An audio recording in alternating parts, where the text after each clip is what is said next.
প্রিয় শিক্ষার্থীরা, কেমন আছো তোমরা? আমি আশা করি মহান সৃষ্টিকর্তার অশেষ কৃপায় তোমরা ভালো আছো।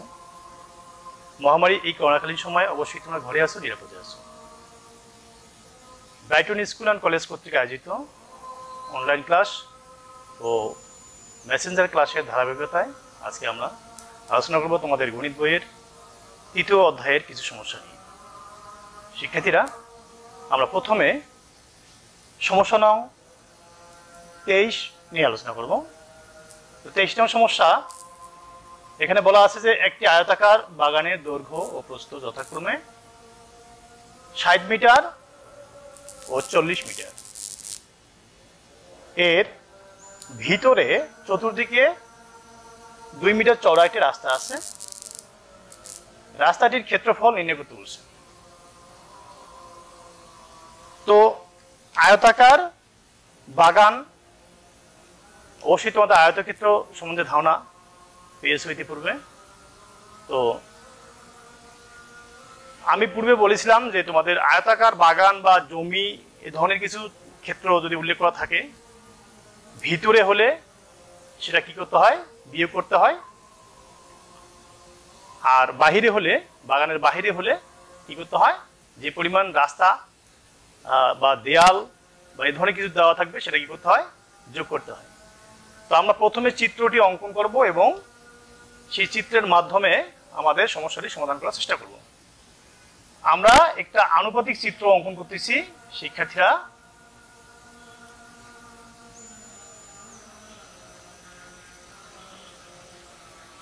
আয়তাকার বাগান বলা আছে যে এর দৈর্ঘ্য হচ্ছে 60 মিটার। তাহলে আমরা 60 মিটার দৈর্ঘ্য দিতে পারি এভাবে। প্রস্থ হচ্ছে 40 মিটার। 40 মিটার। এই বাগানের ভিতরে চতুর্দিকে 2 মিটার চওড়া একটা রাস্তা আছে। বাগানের ভিতরে, অর্থাৎ ভিতরে বলতে এইদিকে চতুর্দিকে এরকম সমপরিমাণ চওড়া, এরকম, অর্থাৎ যদি এটা এভাবে দিই আমরা 2 মিটার, তাহলে এইদিকেও একই অবস্থা। কি হবে? 2 মিটার হবে। 2 মিটার লিখতে পারি এইভাবে দুটো জায়গায়। তাহলে এদিকেও কি? আবার এদিকেও কি? এটা 2 মিটার। এটা রাস্তা। এটা কি? রাস্তার চওড়া হচ্ছে চতুর্দিকে কি? 2 মিটার। তাহলে আমরা 23 নং সমস্যার সমাধান করব। প্রথমে লিখব কি যে আয়তাকার বাগানের দৈর্ঘ্য 60 মিটার। দেওয়া আছে, লিখতে পারো, না লিখলেও চলবে। দেওয়া আছে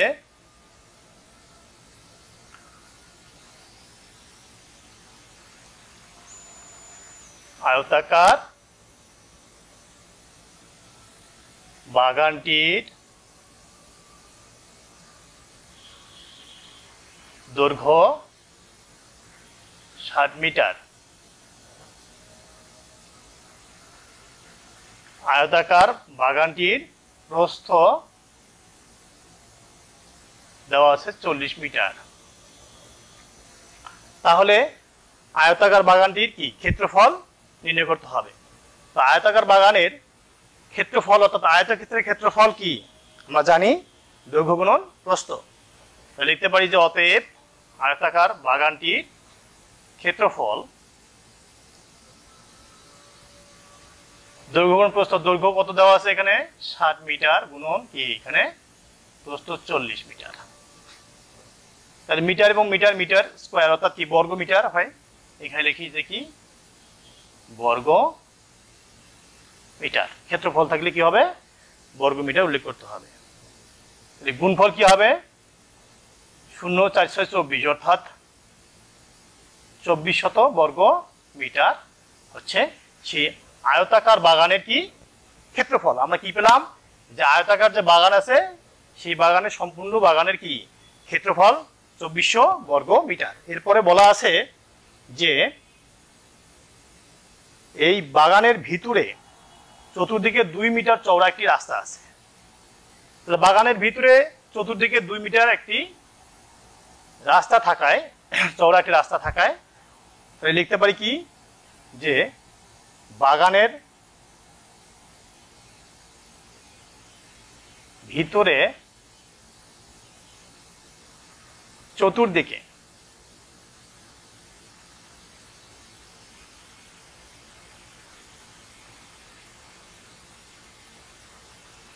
দুই মিটার চওড়া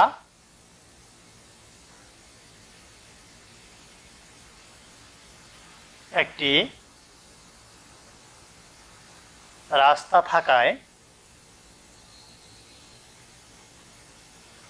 দেখো যে অতএব রাস্তা বাদে, তাহলে ভিতরে হলে বাদ দিতে হয়, আর বাইরে যদি উল্লেখ থাকতো তাহলে কি যোগ করতে হইতো। তাহলে রাস্তা বাদে বাগানের, কোন বাগানের, প্রদত্ত সেই এই বাগানের দৈর্ঘ্য, তাহলে বাগানের ভিতরে চতুর্দিকে 2 মিটার চওড়া একটি রাস্তা থাকায় অতএব রাস্তা বাদে বাগানের দৈর্ঘ্যটা হচ্ছে কি, আগে ছিল কি বাগানের দৈর্ঘ্য 60 মিটার, অর্থাৎ এখানে 60 মাইনাস কি 2 গুণন 2 মিটার লিখব।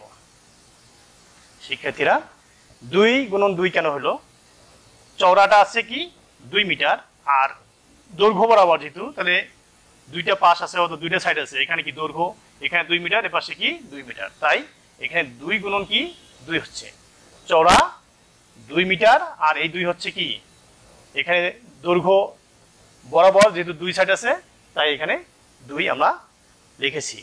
তোমরা এভাবে লিখতে পারো যে, এইভাবে দেখতে পারো যে এখানে 60 বিয়োগ এখানে 2 যোগ কি এখানে 2 লিখতে পারো, অর্থাৎ 2 হচ্ছে এখানে এই 2 আর এই 2 এখানে যোগ করতে পারো, অর্থাৎ কি এখানে 2ও লিখতে পারো। ঠিক আছে, তো আমরা যেহেতু এখানে একটা ফাঁস ব্র্যাকেটের প্রয়োজন হবে, তাই আমরা এটা এইভাবে না করে আমরা কি করেছি 2 গুণন 2 লিখেছি। যদি এখানে কি থাকতো 3 থাকতো তাহলে 2 গুণন কি 3 লিখতাম। শিক্ষার্থীরা, তো অবশ্যই তোমরা এটা কি বুঝতে পেরেছো, এখানে তোমরা 2 গুণন 2 দিতে পারো। এরপরে 60 বিয়োগ 2 গুণন 2, এখানে কত হবে দেখো তো 4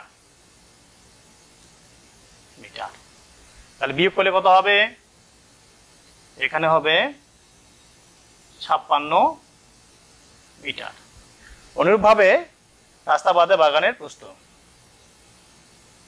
এবং রাস্তা বাদে বাগানের প্রস্থটা নিতে পারো। প্রস্থ কত আছে দেওয়া এখানে 40 মিটার, 40 মিটার বিয়োগ এখানে 2 গুণন এখানে 2 দিতে পারো মিটার, তাহলে 40 বিয়োগ 2 দুগুণ 4 মিটার, তাহলে বাদ যদি দেই তাহলে 36 মিটার পাবো, 36 মিটার। তো শিক্ষার্থীরা এ পর্যন্ত তোমরা অবশ্যই বুঝতে পেরেছো। তাহলে রাস্তা বাদে আমাদের কি বাগানের, অর্থাৎ বাদ দেওয়ার পরে আমরা কি বাগানের ক্ষেত্রফল দৈর্ঘ্য পাইলাম কি 56 মিটার, আর প্রস্থ পাইলাম কত 36 মিটার। এখন রাস্তা বাদে বাগানের ক্ষেত্রফল, অর্থাৎ এই অংশটুকুর কি ক্ষেত্রফল আমরা নির্ণয় করব। অবশ্যই লেখা হয়েছে তোমাদের,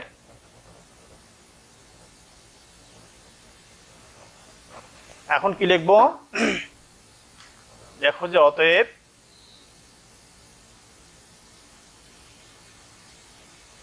রাস্তা বাদে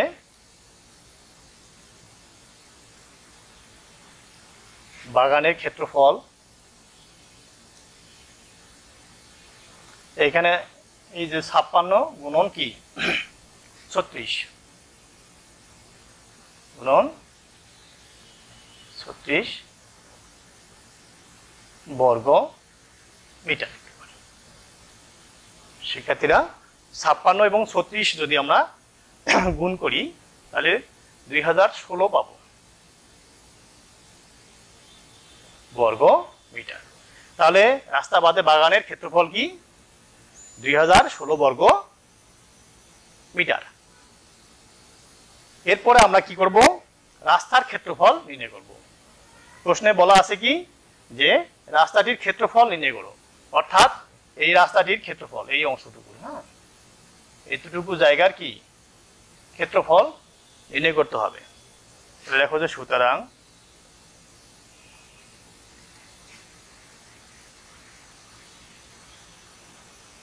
রাস্তাটির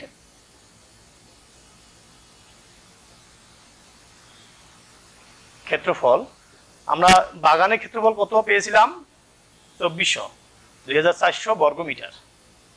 2400 বিয়োগ বাগানের ক্ষেত্রফল থেকে মানে সম্পূর্ণ অংশটুকু থেকে আমাদের কি এই জায়গাটুকু কি বাদ দিতে হবে। কোন জায়গাটুকু? এই 2016 রাস্তা বাদে বাগানের যে ক্ষেত্রফল পাইলাম সেটা বিয়োগ করতে হবে, অর্থাৎ 2016 বর্গ মিটার। তো শিক্ষার্থীরা যদি আমরা এখানে বিয়োগ করি তাহলে 384 বর্গ মিটার পাবো বর্গ মিটার। তো অবশ্যই তোমরা বুঝতে পেরেছো আমরা অতি সহজে এই সমস্যাটি সমাধান করতে পেরেছি।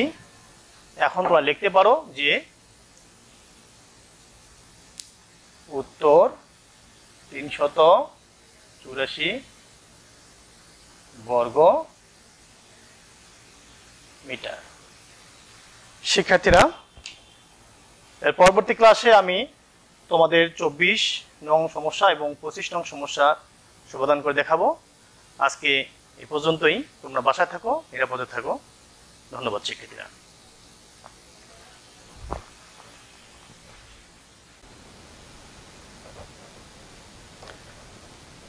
এখন আমরা আলোচনা করব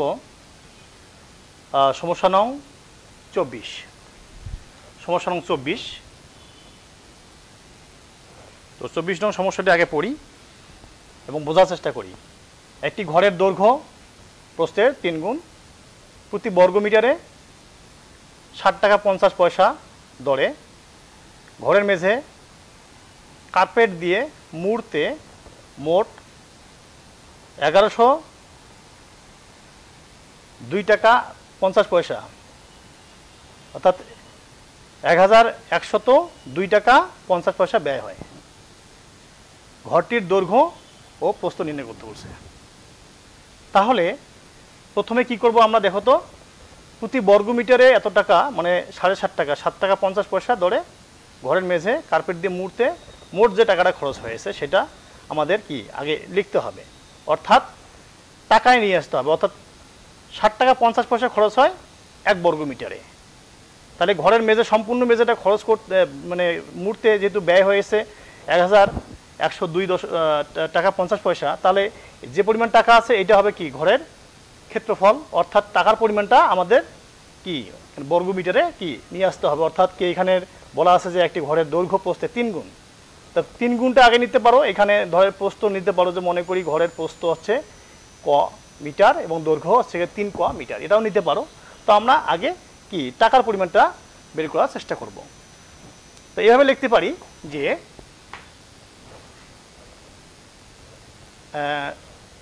60 টাকা 50 পয়সা, অর্থাৎ কি এত টাকা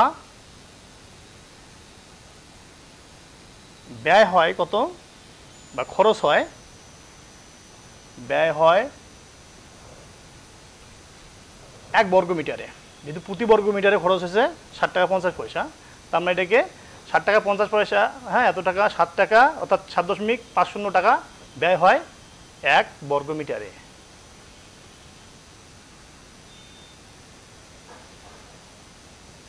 ঘরের মেঝে উল্লেখ করলে হবে, না করলেও হবে, এখানে তো বুঝলেই এখানে অতি সহজে বুঝতে পারবা যে এটা কিসে টাকাটা ব্যয় হচ্ছে ঘরের মেঝে মুড়তে।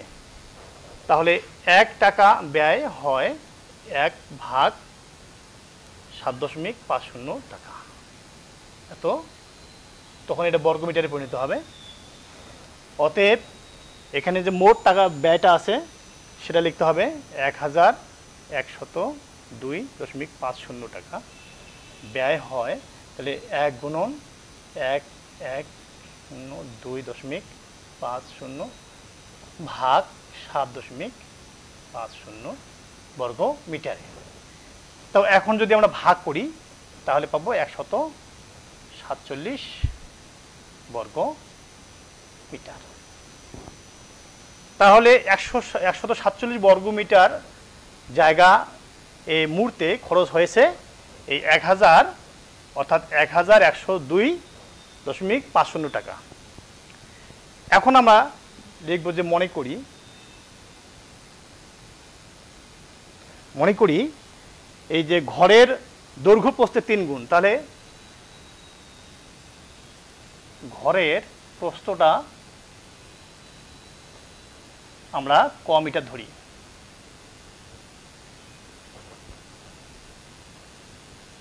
তাহলে বলা আছে ঘরের দৈর্ঘ্য প্রস্থের 3 গুণ, তাহলে এই ঘরের দৈর্ঘ্য কত হবে? প্রস্থের 3 গুণ, তাহলে 3 ক মিটার। ওই ঘরের অতএব কি ঘরের ক্ষেত্রফলটা কত হবে? ক্ষেত্রফল দৈর্ঘ্য গুণন কি প্রস্থ, তাহলে 3 ক গুণন এখানে ক বর্গ মিটার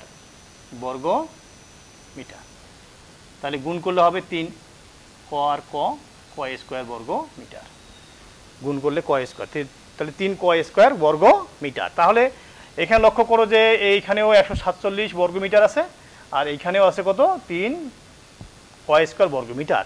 তাহলে বর্গ মিটার এবং বর্গ মিটার এখানে ইকুয়াল হবে, অর্থাৎ লিখতে পারি যে প্রশ্ন মতে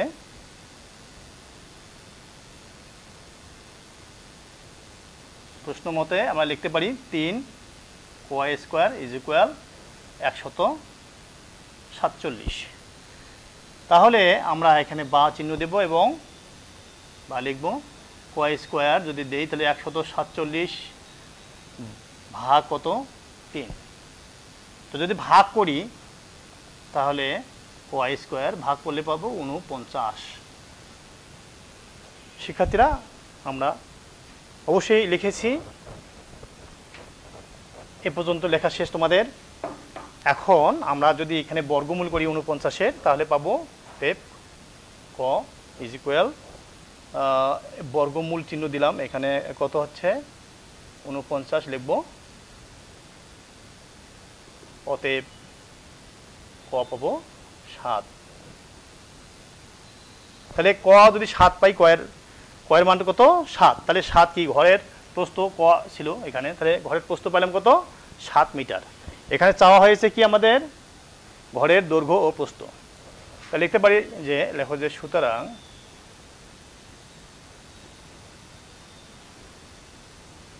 ঘরের প্রস্থ 7 মিটার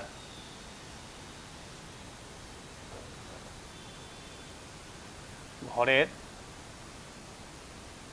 দৈর্ঘ্য এখানে দেখো 3 ক মিটার, তাহলে 3 অবশ্যই লিখবো গুণন ক এর মান পেয়েছি আমরা কত 7 মিটার, তাহলে 3 সাথে 21 মিটার। তো আমরা এখন উত্তর কিভাবে লিখতে পারি সরাসরি উত্তর লিখতে পারি আমরা দৈর্ঘ্য 21 মিটার ও প্রস্থ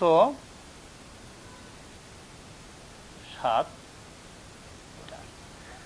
তো শিক্ষার্থীরা অবশ্যই তোমরা সমস্যা দুটি সমাধান অতি সহজে বুঝতে পেরেছো। আগামী দিন তোমাদের সঙ্গে আবারও দেখা হবে সমস্যা নং 25 ও 26-27 নিয়ে। ততক্ষণ তোমরা বাসায় সুস্থ থাকো, নিরাপদে থাকো। ধন্যবাদ শিক্ষার্থীরা।